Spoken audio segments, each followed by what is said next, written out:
कौन ब्रह्मा का पिता है, कौन विष्णु की मां, शंकर का दादा कौन है, हमको दे बता। ये जानने के लिए कृपया सुनिए। जगत गुरु तत्वदर्शी संत रामपाल जी महाराज के अमृत वचन सर्व पवित्र धर्मों के पवित्र शास्त्रों के आधार पर।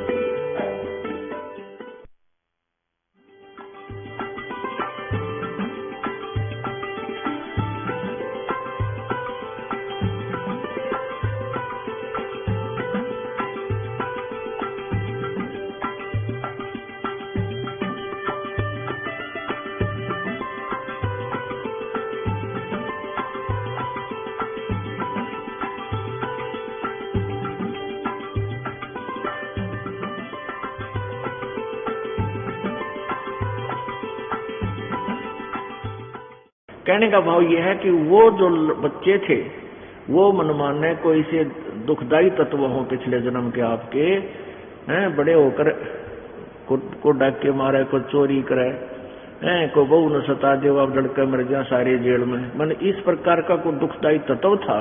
तो परमात्मा ने उसका पहले ही फैसला आपका कर दिया, क्योंकि आपको परमात्मा ने अपना मान लिया और अपना के साथ फिर वो किसी तरह ट्रीटमेंट करे, कितना ही उसको किसी तरह रखे, उसको सुख ही देगा, दुख नहीं दे सकता परमात्मा।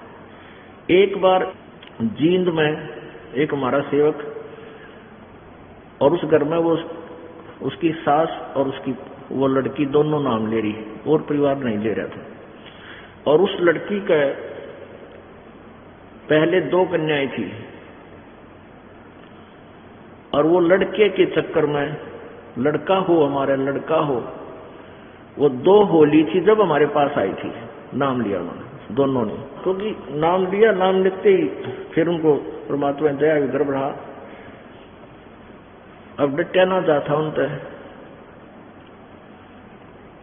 तो उन क्या हुआ कि 3-4 महीने का गर्भ था और हम एक दूसरे भक्त के वहां खाना खाने गए हुए थे। पहले गांव घर घर में सत्संग करते थे, उसको 200 से 400 500 ज्यादा 1000 से सोए होंगे उस टाइम सारे का। तो वहां खाना खा रहे थे, वह लड़की और उसकी सास वहां सेवा कराना आ रही थी उनके भगत के जींद में। तो वहां खाना हमने खाया और वो सेवा करा रही थी, उसी समय उसका गर्भपात हो गया।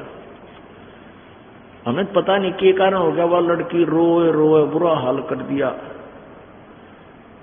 वहां क्या हो गया, उस पर बोलना भी नहीं, हाय मेरा तो नाश हो गया, नौकर। फिर घर ले गए उसको। फिर बताया कि ऐसे ऐसे इसका वो बच्चा गिर गया। फिर वहां भी कोई बात नहीं, परमात्मा जो करता ठीक करता है, पर वह ना सुने, बस वो कहीं दुखी सी हो रही। वो घर ले गए। शाम ने सवेरे फोन आया अगले दिन कि जी आपकी आज्ञा हो तो डॉक्टर ने दिखा लिया, कदे कोई गड़बड़ हो, सफाई ठीक ना हुई हो, करवा लिया। उधर से उसकी माँ को पता चला, छोरी की माँ भी आ रही और भी घर के सदस्य इकट्ठे आने लग गए, भाई जैसे ऐसे गड़बड़ होगी, आया कर सांत्वना देने। तो मैंने कहा भाई ठीक है, तुम चेक करा लो। उन्हें अगले दिन वो जैसे आज का शाम थी, उसे अगले दिन छोड़ के तीसरे दिन डॉक्टर का चेक कराया। डॉक्टर ने बताया कि इसका गर्भपात नहीं है, बच्चा न्यू का न्यू है, पर सह लड़की। अब फिर न्यूनतरो है और थरा गजब हो गयो। अब देखो हमारा तो ऊंट के सा स्वभाव हो गया, बिना ज्ञान के। ऊंट के ऊपर बाहर रखा करे ना, वजन धरे जब भी करे और उतारे जब भी करे, उसने ना मेरा तेरा भला हो रहा है बुरा हो रहा है, उसको ये नहीं पता जब सामान उतार रहे हैं जब तक मैं हल्का होश है तो फिर भी उसकी आदत बनी हुई है। तो ऐसे ही हमारा स्वभाव बन गया। परमात्मा हमें सुख दे जब भी हमने रोना हमारा, क्योंकि हमारी बुद्धि नहीं रही परमात्मा वाली, ज्ञानहीन बना दिया है नकली संतों ने। अब परमात्मा कुछ भी कर सका था। वह लड़की अपने आप अबॉर्शन कर दी थी और रो कर हाका मचा के परमात्मा बोले ले उल्टी फिर ले, वह नो की नो पाई। फिर वह लड़की फिर वह नो की नो दे दी और वो वहां मालिक ने कर दिया था उस बेटी का आत्मा का मनमाना और जगह की व्यवस्था करते। फिर वो कहने लगी कि इसका अबॉर्शन करावाएंगे हम तय। मेरे से पूछा, मैं खबरदार जय, हम तो कहीं नहीं इसका ऐसा जीव हत्या करने की नालायक कहीं की। उसकी सास बोली खबरदार जतन सोची भी यह बात, स्त्री बेटी मैं पाल दूंगी अपनी नारी, तू या बकवास मत करे। तो कहने का भाव तीसरी लड़की होगी। फिर भी वो पहला धक्के खा लिए थे सारा छोड़ने के लिए, वो फिर डटे रहे। फिर मालिक ने लड़का भी दिया उनके, फिर उनका दृढ़ विश्वास हुआ। तो कहने का भाव ये है कि परमात्मा अब जो ऑपरेशन करेगा उसमें अपना ऑब्जेक्शन नहीं होना चाहिए। आप ज्ञान कम सुनते हो, संसार की ज्यादा सुनते हो, इसलिए आप विचलित हो जाते हो। तो अब जो प्रश्न चल रहा था कि जो पुण्य आत्मा ईब आपके घरों में आवेगी, वो सटोक है ऊपर, मिनी सतलोक है यहाँ पर एक, वहां पर आपको परमात्मा ने बीज रूप में रखा उन पुण्य आत्माओं को। अब आपके घर में आने लग रहे बच्चे छोटे छोटे, कोई तो 10 दिन का आले है, तो उसके संस्कार भगवान की पुण्यात्मा है, कोई बेटा है या बेटी, और कोई 20 दिन का, कोई 15 दिन का, और उनके कितने पुण्य भाग सिद्ध परमात्मा की। जहां अमरवाणी चलती हो, सत्संग होता है, वहां रहे हो ना। तो बुढ़िया करा कित ले जाओ, कुत्ते मुँहता है, वहां माथा टेकवाओ उनका, दूने उन मंडिया पर करा कित कर्म बिगड़वाओ सारे। तो ये जो पुण्य आत्मा अब आपके घरों में आवेंगी, और परमात्मा फिर भी आपको कोई ऐसी हो रही है गड़बड़, उसको होने दे। परमात्मा करता उसको होने दे, अब उसमें ऑब्जेक्शन नहीं करा। न्याय का परमात्मा जो आपकी रजा, हम तो अज्ञानी हैं, हमें ज्ञान नहीं प्रभु, आपको जो हमारे हित में हो वो करना, और वो ही करा करे भगवान। अपने जीवात्मा को ये परमात्मा दुखी नहीं कर सकता। अब जैसे कोई कांटा लगा है तो उसको निकालने में थोड़ी बहुत पीड़ा तो उसमें भी होती है, उस पीड़ा को सहन कर लेने से सुख हो जाता है। इसका फार्मूला है, द्वार धनी के पड़ा रहे, धक्के धनी के खावे, और 100 काल झकझोली पर द्वार छोड़ नहीं जावे। अब परमात्मा कबीर जी चारों युगों में आते हैं, और प्रत्येक युग में आकर के अपने यथार्थ ज्ञान से परिचित करवाते हैं, और अपनी प्यारी आत्माओं को सत्य भक्ति करवा के अपने निज स्थान पर ले जाते हैं।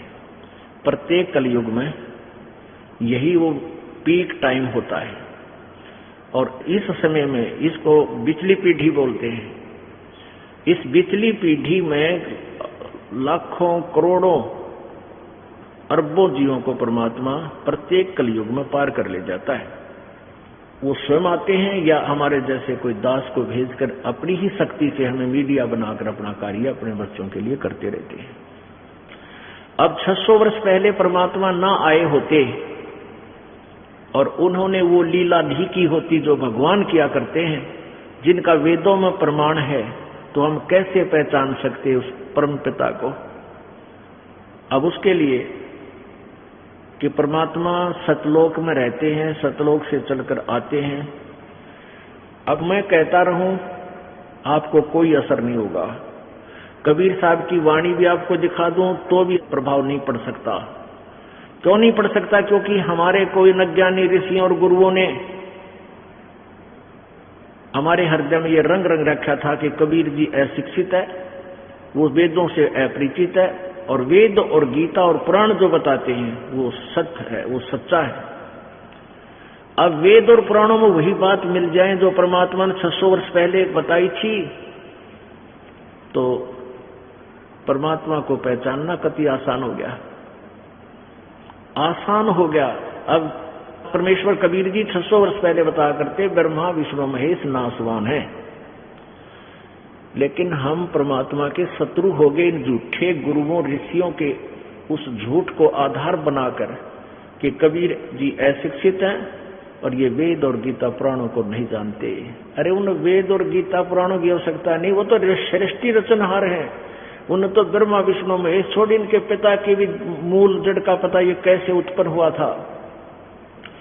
क्योंकि दादाजी अपने पुत्र और पौत्रों की जो ना खूब अच्छी तरह उत्पत्ति बता सकता है, लेकिन पुत्र पिता की उत्पत्ति नहीं बता सकता। तो पुत्र ये काल ज्योति निरंजन है परम पिता परमेश्वर कबीर जी का, तो इसको सृष्टि रचना का ज्ञान नहीं। और परमेश्वर कबीर जी ने इसकी जन्म पत्री पूरी खोलकर रख दी हमारे सामने, और इन ब्रह्मा विष्णु महेश की 600 वर्ष पहले, और आज उसका प्रमाण हमारे पुराण और वेद बता रहे हैं। देखिएगा श्रीमद् देवी भागवत यानी देवी पुराण, ये है देवी पुराण, गीता प्रेस गोरखपुर से प्रकाशित है। श्रीमद् देवी भागवत, संपादक हनुमान प्रसाद पोदार, चेमन लाल गोस्वामी।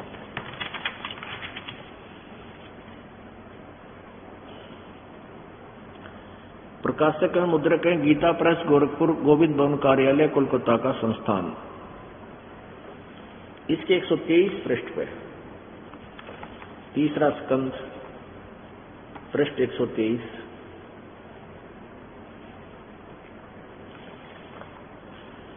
अब विष्णु जी अपनी माता दुर्गा के विषय में बता रहे हैं, स्तुति कर रहे हैं।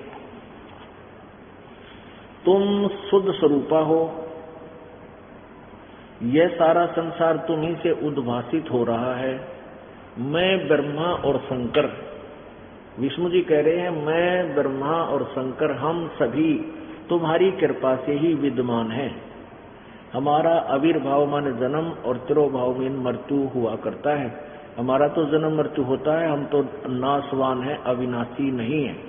केवल तुम ही नित्य हो, नित्य माने अविनाशी, जगत जननी हो, प्रकृति हो, सनातनी देवी हो। भगवान शंकर बोले देवी यदि माँ भाग विष्णु तुम्ही से प्रकट हुए हैं, यानी उत्पन्न हुए हैं, जन्म लिया है, तो उनके बाद उत्पन्न होने वाले ब्रह्मा भी तुम्हारे ही बालक हुए। फिर मैं तमोगुणी लीला करने वाला शंकर क्या तुम्हारी संतान नहीं हुआ? अर्थात मुझे भी उत्पन्न करने वाली तुम ही हो। शिवे संपूर्ण संसार की सृष्टि करने में तुम बड़ी चतुर हो। इस संसार की सृष्टि, स्थिति और संहार में तुम्हारे गुण सदा समर्थ हैं। उन्हीं तीनों गुणों से उत्पन्न हम ब्रह्मा विष्णु और शंकर, यानी रजगुण ब्रह्मा, सतगुण विष्णु, तमगुण शिव जी नियमानुसार कार्य में तत्पर रहते हैं। नियमानुसार का अर्थ है कि हम केवल वर्क डन दे सकते हैं, जिसका जिस भाग्य में वैसे ही दे सकते हैं, उससे भिन्न कम और ज्यादा हम नहीं कर सकते। अब इससे 4 कंसेप्ट क्लियर हो गए। एक तो ये हो गया कि ब्रह्मा विष्णु महेश नाशवान है, इनका जन्म मृत्यु होता है, दुर्गा इनकी माता। तो तीसरा रजगुण ब्रह्मा, सतगुण विष्णु, तमगुण शिव जी, ये तीनों गुण यही हैं, रजगुण ब्रह्मा, सतगुण विष्णु, तमगुण शिव जी। और चौथा ये हो गया कि ये केवल जिसका जैसा भाग्य है उतना ही दे सकते हैं, उसमें कोई परिवर्तन नहीं कर सकते। अब परमात्मा 600 वर्ष पहले हमें बताया करते थे, तो कबीर जी को हमने एक ऐसे शिक्षित मानकर ये सोचकर इनकी अमृतवाणी को रद्दी की टोकरी में, वेस्ट बेसन में डाल दिया, पैकेट में, और अब ये लाल कुर्डी पर डाला हुआ था, कूड़े में डाल रखा था। इस दास को परमात्मा ने पारखी बना दिया, जौहरी बना दिया। इस दास ने इस लाल की परख की और आपको पारखू बनाया। अब आपको पारखू बनाने के लिए, पारखी बनाने के लिए, परखने वाला यानी जौहरी बनाने के लिए रह रहकर ये सदग्रंथ आपको दिखाए जा रहे हैं। और पुण्यात्मा परमात्मा पाने कोई कठिन बात नहीं है, बहुत ही आसान, सबसे आसान काम परमात्मा की भक्ति है। लेकिन इन अज्ञानी अनाड़ियों ने हठ योग कर करके अपना भी जन्म बिगाड़ा। बड़े बड़े तप करे, जंगल में जा खड़े हुए कि तो धोने लाका, अग्नि चारों तरफ लाकर खड़े हो गए कि तो उल्टा सिर करके, ऊपर न पैर तले न सिर, सिरासन लाके कोई झूल डाल के उस पर खड़े होकर तपने लगे से मोटे मोटे पैर सूझ जा। और दुनिया ने देखो भगवान बाबा जी के तो कमाल है भाई, सारा दिन खड़ा रहता है, रात में भी नहीं सोता, बस पींग पर थोड़ी सी लटके ले लेता है। ओहो जो मिलेगा भगवान भाई, तो परमात्मा ही पाओगा। अब परमात्मा कहते हैं डिम्ब करें डूंगर चढ़े, और ये ऊंचे से स्थान पर बैठा करें जिस तरह सब न दिख जाए और आप मेरे पास आने लग जाए, ये फंसा लूं अपनी जाल में। डिम्ब माने पाखंड करें, दम्ब, और डूंगर चढ़े, ऊंचे स्थान पर बैठेंगे। अंतर्जीनी झूल और जग जाने बंदगी करेंगे, वो में सूल बबूल। दुनिया जनता ने सोचा गोड़ी के तो बड़े महात्मा है और साधना कर रहा है, वो तो अपने कर्म फोड़ रहा था, ये साधना ही नहीं थी परमात्मा की। नाम उठत नाम बैठत नाम सोत जागवे, नाम खाते नाम पीते नाम से ती लागवे।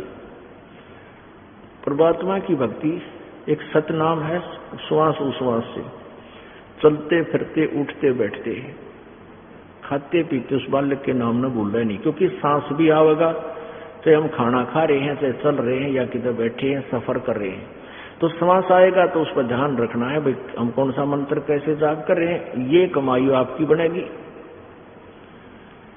और जो प्रथम मंत्र आपको दिया है वो भी आप चलते फिरते उठकर बैठते किसी तरह उसका जाप करते रहिए। तो ऐसे आप अपना दैनिक कार्य भी करिए और परमात्मा का जाप भी करिए, ऐसे प्रभु मिलेगा। लेकिन परमात्मा पाने के लिए, परमात्मा पर ये हमें दृढ़ होने के लिए ये ज्ञान की आवश्यकता है कि हम जो साधना कर रहे हैं यह सच्ची है, ये सत्य है। और जब हम ये पूर्ण रूप से समझ लेंगे कि हम जो कर रहे हैं बिल्कुल 100% सत्य है, तो फिर पा गया भगवान, मार्ग से ही हमें दृढ़ हो गया कि इस रास्ते जाने से पर हमारा घर आएगा। तो जितना भी हम चलेंगे, जो जितना स्पीड खींचेगा, जिस भी तरीके से चलेगा, वो उतना ही जल्दी पहुंच जाएगा। यानी फिर उसमें उस सही रास्ते पर चलने वाला कोई लुल्ला लंगड़ा है वो भी पहुंच जाएगा, रास्ता ठीक होना चाहिए। तो ऐसे गीता जी अध्याय नंबर 2 के श्लोक नंबर 53 में कहा कि अर्जुन, जिसमें तेरी बुद्धि भिन्न भिन्न प्रकार के भ्रमित करने वाले वचनों से हटकर एक परमात्म तत्व पर, उस पूर्ण परमात्मा के ऊपर आश्रित हो जाएगी, तब तू योग को प्राप्त होगा, तब तो तू भगत बनेगा। यानी भक्ति तेरी, तुझे भक्ति मिलेगी, तब तुझे भक्ति प्रवेश होगी। नहीं तो कोई भ्रमित कर देगा ये ठीक नहीं मंत्र, ये ठीक है, भोली आत्मा, उसको छोड़, उसको लग जाएंगे।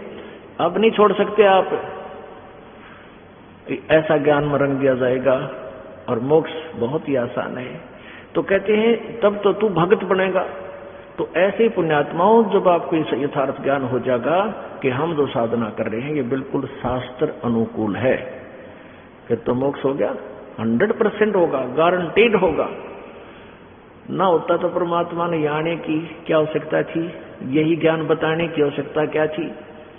और जैसे आपको कथा सुनाई थी, एक ने बोला मैं कदे अकेला च पहुंच जाऊं, वहां कोई भी ना पावे, मेरा जी ना लागे, मैं ना करूंगा भक्ति। इसी जब एक विचार करने की बात है, परमेश्वर, कबीर जी परमेश्वर है, और उससे जो संत उनके संपर्क में आए, जिनको साक्षात्कार हुआ, जिनको परमात्मा आकर मिले सतलोक में, उन्होंने सचखंड देखा, फिर आके गुणगान किए, और उनके अनुयायी इतने बने हुए बहुत गने। तो इन सब ने कोई झूठ नहीं बोला। इनके झूठ मान ले, हम सोचे ये वैसे गपोड़ पेल गए, तो इनका उद्देश्य झूठ बोलने का क्या था, कोई ऐसे वैसे नहीं थे ये। तो ऐसे हमने अपना विश्वास करना पड़ेगा कि जैसे परमात्मा ने बताई, फिर आंखों देखे संतों ने जो स्थान बताया वो सत्य है। अब देखो पुण्यात्माओं, लड़की के लिए पिताजी, दादाजी या कुल का व्यक्ति कहीं जाकर के लड़का देखकर आता, उसका वर ढूंढता है, खोजता है, और वो आकर के अपने घर पे चर्चा करता है कि ऐसा लड़का है, इतनी शिक्षा ग्रहण की हुई है, उसका इतनी जमीन है या इतना उसका मकान है, ऐसा कारोबार है। और वो लड़की को भी पता चलता है कि ऐसे ऐसे लड़का ढूंढा है, उसका ऐसा ऐसा कारोबार। तो लड़की को 100% विश्वास होता है कि मेरे पिताजी जो कह रहे हैं झूठ नहीं बोल सकते। तो ऐसे ही जो हमारे पिता ने आके हमें बताया, और उसी कुल के लोग यानी संत, आदरणीय गरीबदास जी, आदरणीय नानक साहिब जी, आदरणीय दादू साहिब जी, आदरणीय मुलुकदास जी, आदरणीय गीसा दास जी, आदरणीय धर्मदास जी, साहब ये सभी वही बता रहे हैं कि वहां सतलोक में पूर्ण परमात्मा है, वो कबीर जी है, और ये वही भगवान है जो बनारस में आए थे धानक रूप में, जुलाहे रूप में। हम सुल्तानी नानक तारे दादों को उपदेश दिया, जात जुलाहा भेद न पाया, वो काशी माए कबीर हुआ। गरीबदास साहिब जी ने परमात्मा का साक्षात्कार करने के उपरांत, सतलोक में देखने के उपरांत कहा था कि जिस परमेश्वर ने मेरा उद्धार किया, गरीबदास जी छुड़ानी वाले, जिला झज्जर हरियाणा में मेरा उद्धार किया। इब्राहिम सुल्तान अधम मुसलमान बादशाह था एक बलक शहर का, उसका उद्धार किया, और नानक जी जो सिख धर्म के प्रवर्तक माने जाते हैं उनका उद्धार किया। हम सुल्तानी नानक तारे दादों को उपदेश दिया, जात जुलाहा भेद न पाया, वो काशी माए कबीर हुआ। कि उस परमात्मा ने कोई समझ नहीं सका, बनारस में वो काशी में कबीर जुलाहा जो दानक था, ये वही पूर्ण परमात्मा है। आंखों देखा नानक साहब ने गुरु ग्रंथ साहिब में, नानक साहब जी की अमृतवाणी महिला पहला की वाणी है, प्रश्न नंबर 24 पे, फाई सूरत मुलुक की वेश, ए ठगवाड़ा ठगी देश, खरा सियाणा बहुता भार, ये धानक रूप रहा करतार। आवाज लगा लगा के बोली कि ये बैठा धानक रूप, ये धानक रूप रहा करतार, ये जुलाहा रूप में बैठा, ये है पूर्ण परमात्मा। क्योंकि नानक साहब जी को बेई नदी से परमात्मा जिंदा रूप के अंदर डुबकी लगाई, जैसे नानक जी को वहीं से उनकी आत्मा और शरीर को बाहर रख दिया ठाक है। आत्मा को सतलोक लेकर गई और शरीर को बहुत दूर जाकर के रास्ते में परमात्मा ने कहीं रख छोड़ दिया। आत्मा को लेकर गए सतलोक सचखंड में, वहां देखा परमात्मा कबीर जी को अनंत कोटि ब्रह्मांडों के सिंहासन, कंट्रोलर के सिंहासन पर विराजमान। और फिर कहा परमेश्वर ने कि प्यारी आत्मा, मैं बनारस में धानक का काम करता हूं, जुलाहे का कार्य करता हूं, वहां आ जाना और सतनाम दूंगा तुझे, सतनाम का जाप करना, तेरा तब मोक्ष होगा। तो नानक साहब जी को 3 दिन, तीसरे दिन वापस छोड़ दिया।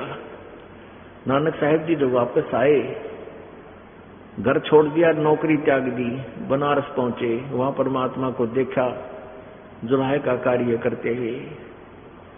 तब वहां आवाज लगा लगा कर शोर मचा दिया उस प्यारी आत्मा ने, जैसे किसी ने जिस चीज की वस्तु और ने कहा जो आज यो मिल गया, यो मिल गया भगवान, क्योंकि उनको तो चाह थी भगवान की।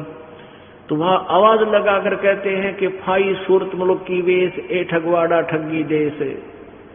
कहते ये दानक रूप रहा करतार, ओहो फाई सूरत मुलुक की वेश, ए ठगवाड़ा ठगी देश, खरा सियाणा बहुता बहार, ये धानक रूप रहा करतार। ये ठगवाड़ा यानी कहते हैं ये अपने आप को छुपा कर धोखा देकर सबको ये बैठा भगवान, ये दानक रूप में बैठा मालिक। तो उस समय परमात्मा की, उस नानक जी की कोई नहीं सुने। आसपास के जुलाहे इकट्ठे हो गए, कहने लगे देखियो पंजाब तो आके एक आदमी और पागल हो गया, इसने इस नीरू के बच्चे को परमात्मा बतावे है, कोई नहीं सुने। अन्यों कहियो तो मेंटल आ गया। तो परमात्मा ने, कबीर जी ने कहा कि आप अभी इसको गुप्त रखो, अपनी भक्ति करो, और ये सतनाम अभी किसी को नहीं देना मेरी प्यारी आत्मा, ना तो बात बिगड़ जाएगी। ये काल के दूत इस सच्चे नाम से परिचित होकर ये नाम देने लग जाएंगे, और इनके नाम देने से मेरी आत्माओं को लाभ नहीं होगा। और पिछली पीढ़ी जब आएगी हम भिन्नता नहीं बता सकेंगे। तो नानक साहब जी ने परमात्मा की आज्ञा का पालन किया और किसी भी अपने अनुयायी को सतनाम का दान नहीं किया। 5 नाम का दान करते थे। वो प्रथम मंत्र जो आपको दिया जाता उसमें पहला और लास्ट छोड़ के ये बीच के 5 नाम हैं। ये 5 नाम गायत्री गए भी आत्म तत्व जगावे। इन मंत्रों के जाप से आत्मा में और ज्यादा दृढ़ता आती है, परमात्मा की तरफ बढ़ती है, और संसारिक सुख आपको इस मंत्र से प्रारंभ हो जाते हैं। और जब संसारिक सुख होते हैं तो आपको परमात्मा की लगन भी बढ़ती है, कहा मुझे सुख हुआ, मेरे घर में ये सुख हुआ, ये बीमारी कट गई, तो फिर परमात्मा पर दृढ़ हो जाते हैं। तो ऐसे इस 5 मंत्र के जाप को अभी तक देना था, और अब ये पूरा खजाना खोलना, 3 मंत्र का जाप अब दिया जाएगा। अब परमात्मा ये कहते हैं कि वेद हमारा भेद है, और मैं वेदों में नाही,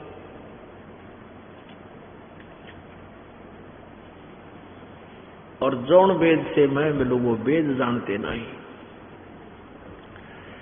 अब सबसे पहले ये बताते हैं कि परमात्मा कबीर जी के बारे में, परमेश्वर कबीर जी के बारे में, यानी परमेश्वर के बारे में वेद क्या बताते हैं, वो कहाँ रहता है और कैसी क्रिया कैसी लीला करता है। तो फिर हम परमात्मा कबीर जी को पहचानने में देर नहीं करेंगे। अब देखिएगा, ऋग्वेद मंडल नंबर 9 के अंदर आपको दिखाएंगे, ये 9-10 मंडल इकट्ठा ही है। ये कहां से प्रकाशित है? प्रकाशक है सार्वदेशीय कार्य प्रतिनिधि सभा, महर्षि दयानंद भवन, रामलीला मैदान, नई दिल्ली। ऋग्वेद आर्य भाषा भाष्य, महर्षि दयानंद सरस्वती कृत। ये वैसे ये मंडल दयानंद जी का अनुवाद नहीं है, इसका तो ये वैसे फीत लाया करते, इसलिए बिक जाया करते। ये अन्य एक सातवेलकर संत ने, दोनों ऋषि ने अनुवाद किया इसका। मुद्रक है Prince offset printers, 1510, Pataudi house, Daryaganj, नई दिल्ली। अब इसका भी थोड़ा निर्णय करते हैं, क्योंकि ये एक ऐसा ज्ञान है, समय पर इसका समाधान नहीं हुआ तो मन में शंका रह जाती है। ये 9वें और 10वें मंडल का 7 से लेकर 10 मंडल, 7, 8, 9, 10, ये मंडल दयानंद जी ने अनुवाद नहीं किए हुए, लेकिन इसकी मोहर ये अवश्य लगा देते थे, इसका नाम लिख देते थे, जिस कारण से वेद बिक जाया करते महर्षि के नाम पर। महर्षि दयानंद को तो खैर नहीं बेरा था, वेदों का कोई ज्ञान नहीं था इसको, लेकिन संस्कृत जानता था, सुख की फोकट में मांगनी बन गई, बोले आदमी थे। ये पढ़ा लिखा शिक्षित यानी संस्कृत जानने वाला पांडा था, पंडित, और वो पढ़ने वाले काम कर गया जो और कर रखी थी। इसने उसी वस्तु को एक और बोतल में डाल दिया जो सुंदर दिखे थी, और सत्यार प्रकाश बना दिया, और था वही का, उससे भी गिरा हुआ ज्ञान है, जो अन्य ऋषियों से भी गिरा हुआ ज्ञान था इसका। अब देखो ऋग्वेद भाषा वाचन, इसने क्या बताया है कि महर्षि दयानंद सरस्वती तो मंडल 1 से लेकर 6 तक किया है अनुवाद, और श्रीपाद दामोदर सातवलेकर ने मंडल नंबर 7 से 10 तक किया है। यानी इसके किए हुए को किसी ने नहीं छेड़ा, उससे आगे किया फिर इसने। ये देखिए कहां से प्रकाशित है ये ऋग्वेद भाष्यम, महर्षि दयानंद सरस्वती, संपादक हैं दानंद अर्पण, विश्व मानवोत्थान परिषद, ये प्रकाशक है, परिषद पंजीकरण 46/5 सामुदायिक केंद्र, पूर्वी कैलाश, नई दिल्ली से। और ये कहां से छुपा है? मुद्रक है कंप्यूटर डाटा सर्विसेज, नई दिल्ली, ये इनके दूरभाष संख्या नंबर है। हमें इसे इतना लेना था कि ये झूठ भी नहीं बोला करते यार, ये समाज के आचार्य, इन झूठा की झूठ भी पकड़ी जाएगी तब हमारा दिल अटकेगा कि सचमुच सारे नकली थे। अब इन्होंने इस ऋग्वेद 9-10 मंडल पर दयानंद जी की मोहर ला रखी है, जबकि दयानंद जी ने तो 1 से 6 अनुवाद किया। फिर भी हमने अपना उद्देश्य देखना है। देखिएगा ऋग्वेद मंडल नंबर 9, सूक्त नंबर 86 और मंत्र नंबर 26 और 27, ये देखिएगा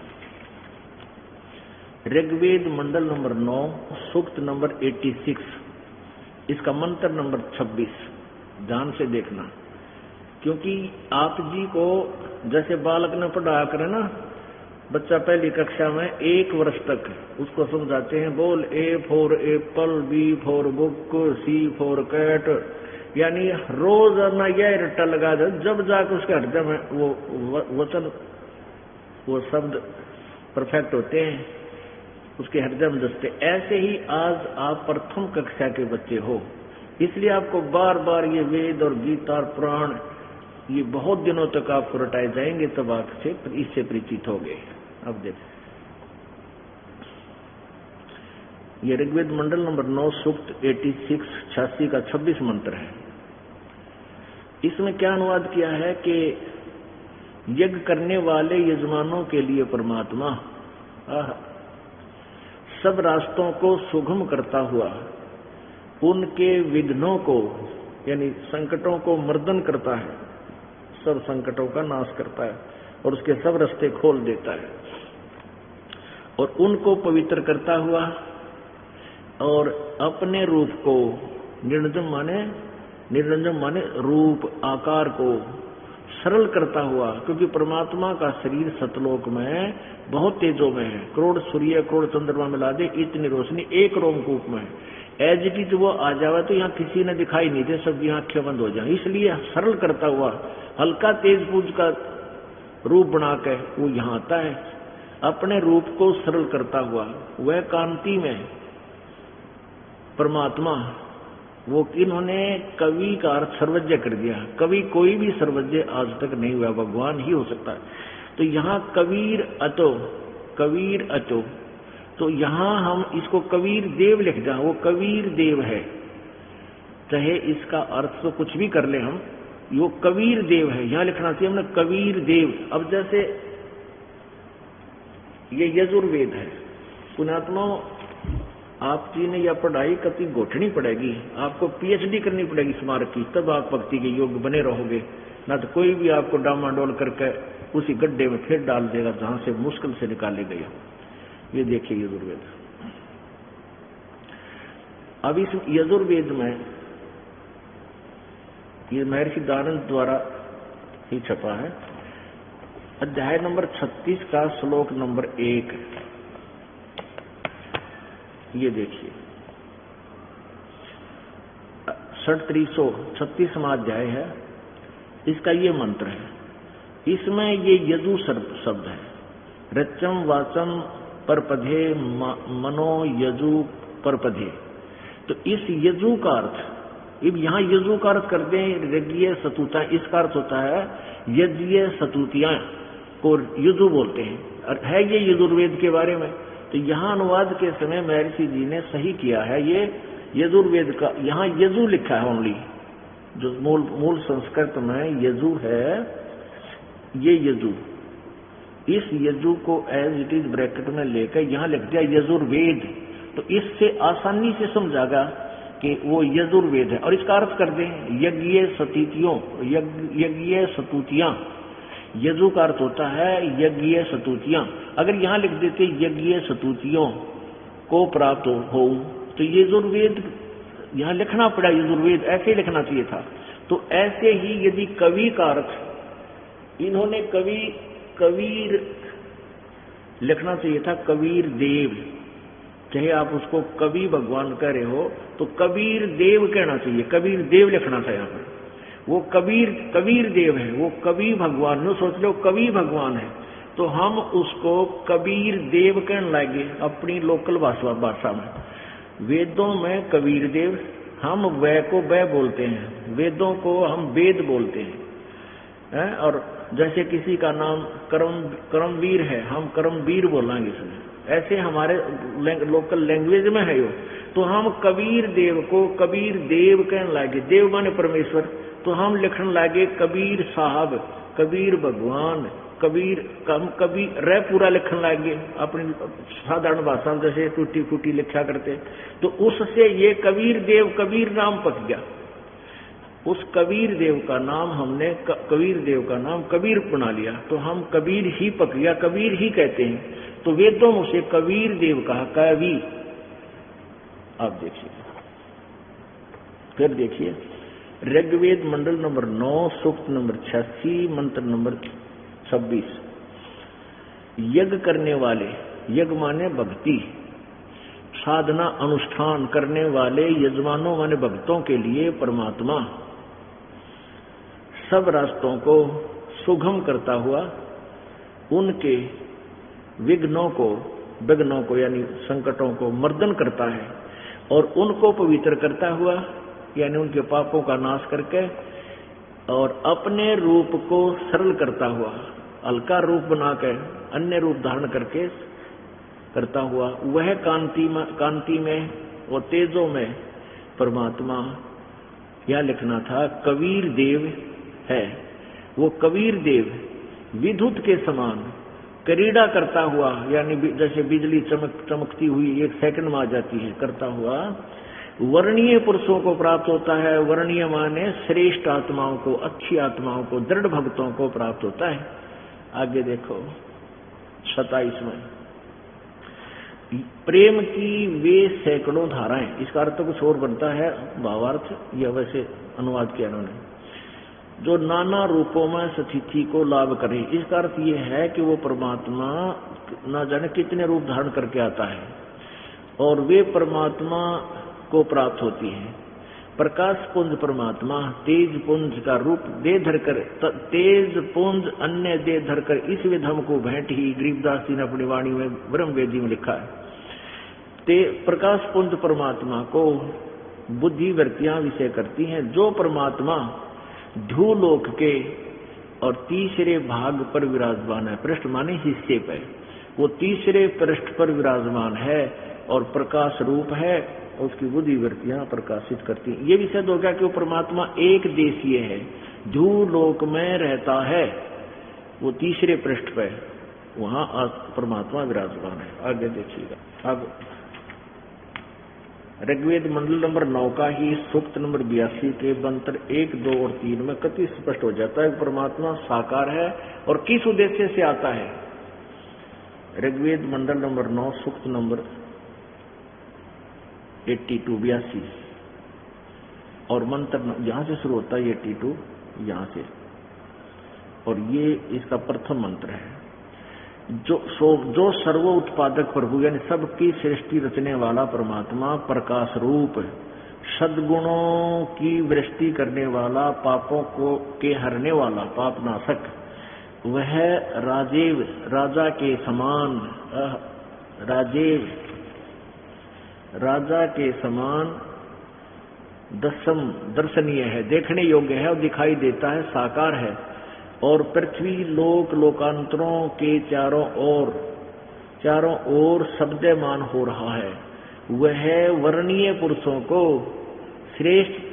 वर्णीय यानी श्रेष्ठ आत्माओं को, जो दृढ़ भक्त हैं यानी पक्के भक्त हैं उसको पवित्र करता हुआ प्राप्त होता है। उनको ऊपर कृपा करके वहां उनको आकर मिलता है। और फिर है जिस प्रकार विद्युत सधे वाले स्थानों को आधार बनाकर प्राप्त होता है। अपने आत्माओं जैसे पहले कहा करते भाई, एक कांसी होती थी, कांसी धातु, जिसके थाली बेले बना करते, तो हमारे बुढ़े बुजुर्ग का बताया करते हैं माता पिता दादा दादी कि अभी बिजली, आसमानी बिजली या तो कांसी के बेले पे पड़ेगी, कांसी के धातु पे, या काले सांप पे आके गिरती है। यानी जैसे वो बिजली अपने ही जिस पर उसने जाना है, जहां पर वो उसका सजातीय है यानी जिस पर उसका अट्रैक्शन है उसी पर जाती है, ऐसे ही वो परमात्मा उन्हीं प्यारी आत्माओं को मिलता है जो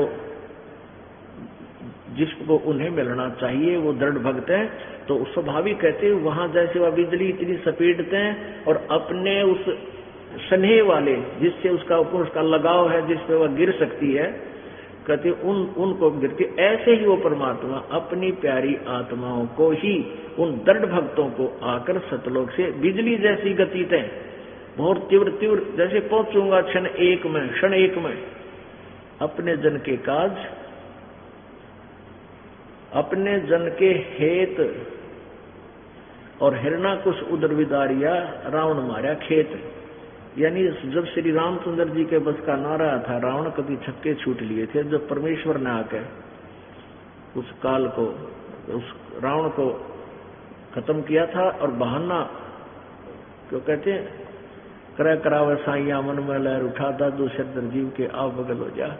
तो सब क्रिया मालक सभी, क्योंकि जब सब दुखी हो जाते हैं तो उस परमात्मा को याद करते हैं, और वो अगर पुण्यात्मा, उसका कोई पुण्य संस्कार शेष है तो प्रभु आकर उसकी रक्षा करता है। तो ब्रह्मा विष्णु महेश बहुत ही पुण्यात्मा है, हमारे से करोड़ों असंख्यों गुना पुण्यात्मा है। लेकिन ये ठगी काल का, ये फसगी काल का, इनकी कति रेल बना के इनको कति खत्म करेगा, इसकी भक्ति को बना दिए 3 लोग के प्रभु, फिर ये भी मरेंगे और 0 हो जाएगा इनका पुण्य, फिर 84 लाख में ठोक देगा। तो इनसे आप 100 गुना अच्छे, 1000 लाख करोड़ गुना अच्छे हो, जो आज इस युग में जिनको मानव जन्म प्राप्त है और ये भक्ति मिल गई। ये तो यही चक्कर काटेंगे और तुम सतलोक जाओगे, जहां पर इन ब्रह्मा विष्णु महेश को जो सुख नहीं है आपके चरणों में, वहां पड़ा रहा करेगा। आपने देवी भागवत 28 पृष्ठ में पढ़ा था कि विष्णु जी कह रहे हैं कि मैं कभी तो कठोर तप करता हूं, फिर बैटरी चार्ज करके राक्षसान मारूं, मैं सारी उम्र में लग गया हूं, ऐसे लगा रहता हूं। कभी थोड़ा बहुत सौभाग्य हुआ, समय मिला था 2 घड़ी अपने घर चला जाता हूं लक्ष्मी के पास, ना तो मैं न्यू डले डूं। यानी कितना दुख है, क्या सुख है इन भगवानों को। परमात्मा कहते तन दर सुखिया कोई ना देखा, जो देखा सो दुखिया हो। उदय अस्त की बात करें, मैंने सबका किया विवेका हो। और साच कहूं तो जग नहीं मानने, झूठ कही ना जाइयो, ये ब्रह्मा विष्णु शिव जी दुखिया जिन ये राह चलाइयो। अब ये बातें कबीर परमात्मा की अमरवाणी ईव सच्ची लगेगी हमने, क्योंकि प्रमाण साथ मिल रहे हैं, ये कितने सुखी हैं यहाँ के भगवान। और फिर हम के इंतजार क्या आशा रखें, यहाँ के सुख, यहाँ सुख मिलेगा, सुख भी देगा तो कबीर भगवान देगा आपको, ना ये सुख नहीं दे सकते, ये तो दुख दे सकता है ये काल। तो अब बबूल के पेड़ के आम कहां से लगेंगे, वो तो कांटे दे सके, जात का लगा वही, जो भी उसको छुएगा पहले कांटे उसका स्वागत करेंगे। तो इस काल के लोक में तो पहले दुख होंगे। और परमात्मा कबीर जी जो है, ये समझो आम का पेड़ है, कांटे नहीं होते उस आम के पेड़ पे, मधुर फल और शीतल छाया, सुख ही सुख मिलता है। तो अब क्या देखिएगा,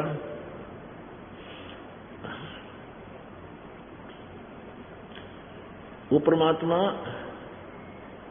अपने दृढ़ पर, वह वर्णीय पुरुषों को जो दृढ़ भक्त हैं, एक तो इसे सिद्ध हो गया परमात्मा साकार है, एक से दो लिया कि वो एक देश स्थान पर रहता है, ऊपर भूलोक में, सतलोक में, और अपने दृढ़ भक्तों को मिलता है, पवित्र करता हुआ प्राप्त होता है।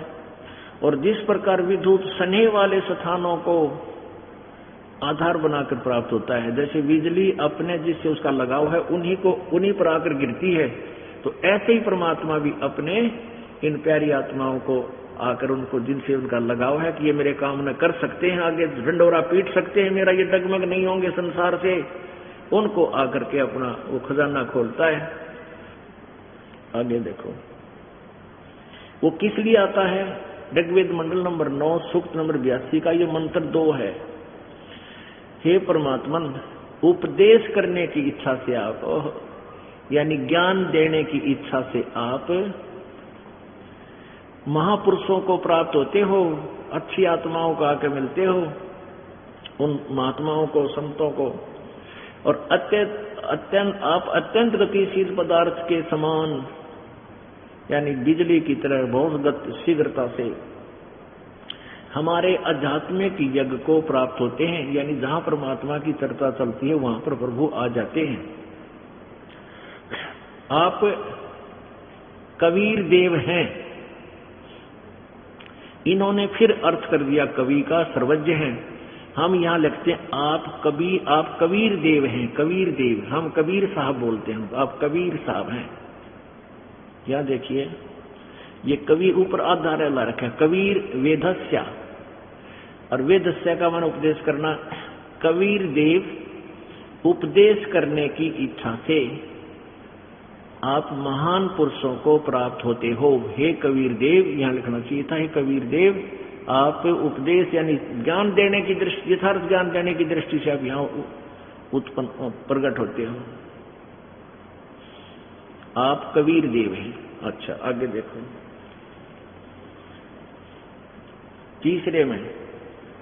तीसरे मंत्र में पवित्र यज्ञों में रक्षा से आप प्राप्त होते हैं और पृथ्वी आदि लोकांतरों में गति करते हुए, यानी वहां से चलकर आप, सर्वव्यापक नहीं, आप है माने आप स्वयं गतिशील होकर वहां से चलकर विराजमान होते हैं। बस इतना ही काफी हमने यहां से।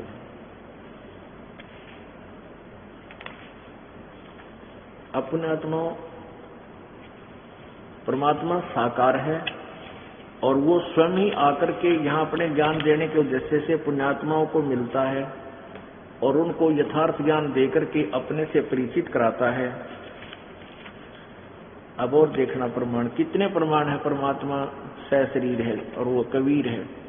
ये देखना ऋग्वेद मंडल नंबर 9, ऋग्वेद मंडल नंबर 9 का ये वही ऋग्वेद है, ये वही ऋग्वेद है जो सार्वदेशिक आर्य प्रतिनिधि सभा महर्षि दान भवन रामलीला मैदान नई दिल्ली से प्रकाशित है।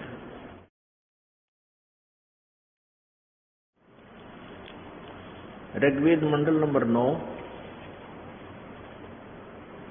और सूक्त नंबर 1, और यहां देखिएगा इसका मंत्र नंबर 8 में ये स्वयं अनुवाद करते हैं उस पुरुष को, उस परमात्मा को। देखो यहां तक तो ये देखो जहां ये विचलित नहीं हुए वहां तो ये परमात्मा की महिमा करते रहे, हे परमात्मन, हे परमात्मन, और हे परमात्मन, और इसमें चौथे में भी, पांचवें में भी हे परमात्मन, और छठे मंत्र में भी हे परमात्मन। और जहां ये विचल गए दानंद की थ्योरी के विरुद्ध वेद में मिल गया तो इब लागे उस पुरुष को, परमात्मा ना लिखा, यहां देखो, उस पुरुष को, उस परमात्मा को उग्र गतियां प्रेरणा करती हैं। अब देख पुण्यात्माओं, परमात्मा की एक एक बात साची। कहते हैं कि धर्मदास जी ने पूछा, परमात्मा आप यहाँ कैसे आए थे गंदे लोक में कबीर जी से, हम इतने निकम्मे, इतने नीच आत्मा आपको छोड़कर यहाँ फंस गए इस नालायक के यहाँ के, आप कितने दयालु हो, आप फिर कैसे आगे मेरे दाता हमें संभालने के लिए। तो कहते हैं भाई ये मेरी आत्मा है और ये जब जीव यहाँ आगे इनके पुण्य कम हो गए, अब हाहाकार माच रहा है, सारी आत्मा दुखी, किसी का कोई कष्ट है, किसी का कोई कष्ट है। और भाई इन परिस्थितियों ने मुझे विवश कर दिया यहाँ आने के लिए कि इनको सुख दूं, इनको सच्चाई बताऊं अपने बच्चों को, कि अपने का दुख अपने अनुभव करे। जो तो दुनिया में रहे पर किसी का दर्द नहीं होता, सांत्वना बेशक देने चले जा, जब खुद चोट लगे, जब दर्द हो अपना अपने का उक चुक होती है। हम कबीर जी की आत्मा है सभी, ये सभी प्राणी, चाहे कोई पशु बना है, चाहे पक्षी, चाहे ब्रह्मा विष्णु महेश बना है, चाहे हिंदू मुसलमान सिख ईसाई किसी मजहब में उत्पन्न है, हम एक पिता की संतान है, उस कबीर देव की है। और उस पर ही हमारा दुख देखा नहीं जाता। ठीक है, बालक तो अनजानपने में नाला की गलती कर देते हैं, पर माता पिता उनके लिए भटकते ही रहते हैं। तो हम तक काल की शराब पी कर यहाँ दुख पा ही रहे हैं, पड़े हैं सड़ंगे में।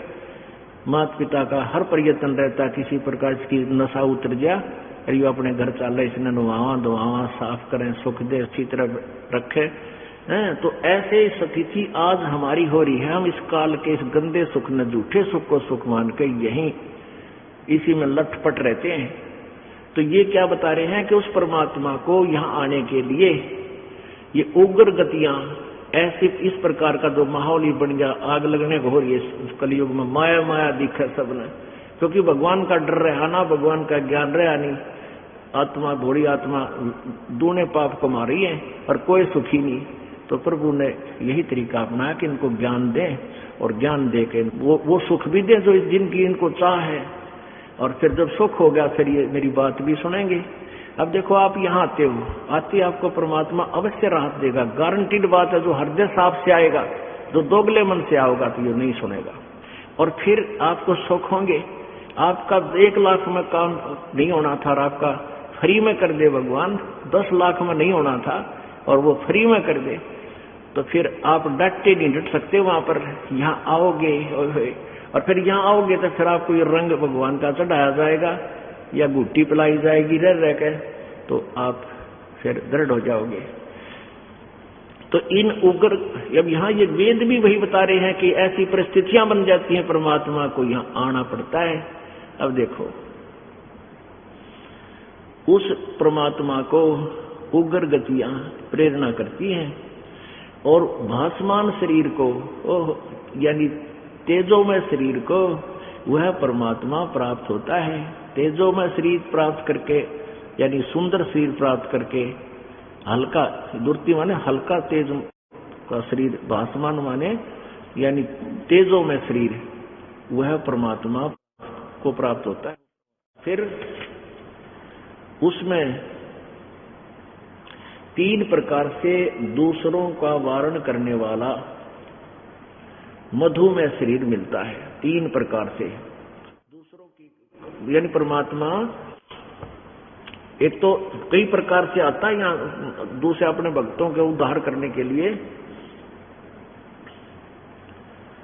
जैसे एक लीला तो की बालक बनकर प्रकट हो गए, एक लीला की गरीबदास जी को जिंदा रूप में आकर मिले,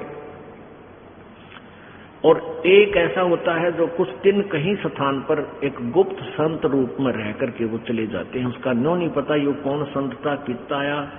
कई जगह देखा है कि यहाँ महात्मा रहा करते, यादगार भी बना रखी है, लेकिन वो कहते वो अचानक आया था, कुछ दिन रह कर चला गया, उसने ये नहीं बताया मैं कौन हूँ, कहाँ से आया। तो जगह जगह कुछ बहुत से ऐसे स्थान हैं, उनका कुछ वैसे गुप्त ही नाम रखा हुआ है। तो ऐसे परमात्मा 3 प्रकार के शरीर में प्रकट होता है। और आगे 9वें मंत्र में लिख रखा है, जब वो परमात्मा बालक रूप में प्रकट होता है तो कुंवारी गाय से उसकी परवरिश की लीला होती है। ये देखो, ये विशेष जानकारी आपको अगले समागम में देंगे। ऋग्वेद मंडल नंबर 9 सूक्त नंबर 1 का मंत्र 8 आपने पढ़ा कि वो परमात्मा विशेष परिस्थितियां जब हो जाती हैं, गणे भगत दुखी हो जाते हैं, उसके उस परमात्मा को, परमेश्वर को उग्र गतियां प्रेरणा करती हैं। और वो भासमान शरीर को, परमेश्वर कबीर जी का सबसे न्यारा शरीर था जब मालिक यहाँ प्रकट हुए, और वह शरीर को वह परमात्मा प्राप्त होता है। और यहाँ देखो 9वें में फिर है, 9वें में लिखा है उस सौम्य स्वभाव वाले पुरुष को परमात्मा लिखना चाहिए था। शिशुम, कुमार अवस्था में वो बालक रूप में प्रकट परमात्मा, अभी अधन्या, एक तो अधन्य होती है बिना दनाई गाय, यानी 1-2 में ब्यारी हो और फिर ना दनाई हो, नए दूध ना हुई हो। अरे एक अभी अधन्या, सब प्रकार से अहिंसनीय, सब प्रकार यानी पूर्ण रूपेण कंवारी गायों गौओं तृप्त करती है। जब वो परमात्मा शिशु माने बालक रूप में प्रकट होता है, इसका अर्थ ये है कि अभी अधन्या यानी बिना कति पूर्ण रूप से, यानी कंवारी, कभी भी सांड के द्वारा परेशान ना की गई हो, यानी वो छुई भी ना हो, अंटस यानी कंवारी, इसका अर्थ ये बनता है गौवें तृप्त करती है।